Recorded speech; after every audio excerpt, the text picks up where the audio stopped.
మీలో ఎంతమందికి తెలుసు ఈ పవిత్రమైన నరసింహ మహామంత్రం వింటే మీలో లేదా మీ చుట్టూ ఉన్న నెగిటివ్ ఎనర్జీ మొత్తం ఒక్కసారిగా పాజిటివ్ వైబ్స్తో నిండిపోతుందని? ఒక్కసారి ఈ నరసింహ మంత్రం వినండి.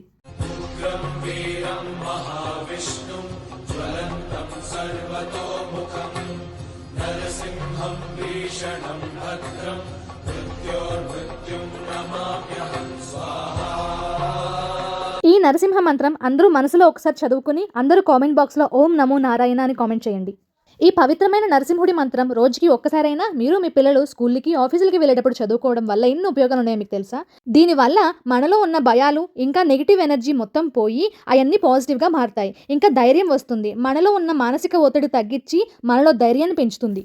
మన యోగులు ఋషులు ఏ మంత్రం కూడా ఊరికే చెప్పరు. దీని వెనక ఎంతో అర్థం ఉంటుంది. మీరు మీ పిల్లలకి రోజు ఇలాంటి ఒక మంత్రాన్ని అలవాటు చేయండి. పిల్లలు రోజు ఇలాంటి మంత్రం చదువుకుంటే వాళ్ళ దగ్గరికి కూడా నెగిటివ్ ఎనర్జీ రాదు. అలాగే వాళ్ళ మనసు నిండా ఎప్పుడు ధైర్యం నిండి ఉంటుంది. ఇలాంటి మంచి వీడియోస్ మిస్ అవ్వకూడదంటే నా పేజ్ని ఫాలో చేసి లైక్ చేయండి.